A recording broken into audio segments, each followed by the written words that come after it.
14ই ফেব্রুয়ারি 2019 সালের পুলওয়ামা হামলায় শহীদ 40 জন সিআরপিএফ জওয়ানের স্মৃতিকে সামনে রেখে 15ই ফেব্রুয়ারি শিলিগুড়িতে আয়োজিত হলো এক বৃহৎ সামাজিক উদ্যোগ।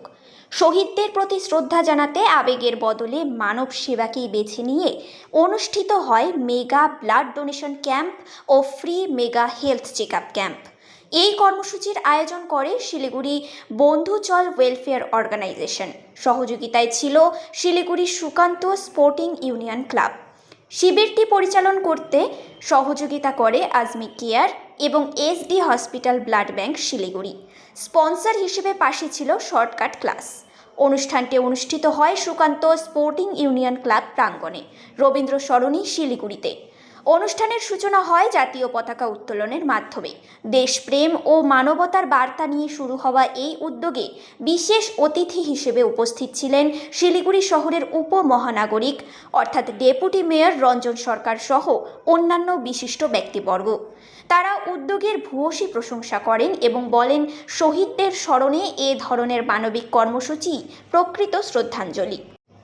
স্বাস্থ্য শিবিরে চোখ পরীক্ষা, রক্তচাপ পরীক্ষা, সুগার টেস্ট, জেনারেল ফিজিশিয়ান পরামর্শ, পিএফটি টেস্ট ও দীর্ঘস্থায়ী রোগ বিশেষজ্ঞদের পরিষেবা প্রদান করা হয়। পাশাপাশি রক্তদান শিবিরেও ব্যাপক সাড়া মেলে। বহু স্বেচ্ছাসেবী রক্তদান করে মানবতার দৃষ্টান্ত স্থাপন করেন।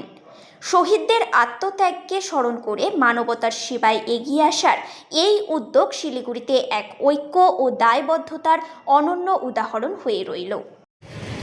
নমস্কার, আজ আমাদের সংগঠন শিলিগুড়ি বন্ধুচল ওয়েলফেয়ার অর্গানাইজেশন থেকে একটি মেগা রক্তদান শিবির আয়োজন করা হয়েছে এবং পাশাপাশি একটি বিনামূল্যে স্বাস্থ্যসেবা পরীক্ষাও আয়োজন করা হয়েছে এবং আমাদের একটি বসে আগো প্রতিযোগিতার আয়োজন করা হয়েছিল। আমাদের আজ শিলিগুড়ি জেলা হাসপাতাল থেকে এই রক্তদানের আয়োজন করা হয়েছিল। আমরা সেখানে আজ প্রায় 20 ইউনিটের মতন রক্ত দান করেছি এবং আজমি কেয়ার থেকে আমাদের স্বাস্থ্য পরীক্ষা কেন্দ্র চলছিল। আমার নাম পুষ্কর পাল, আমি এই সংগঠনের সহসভাপতি।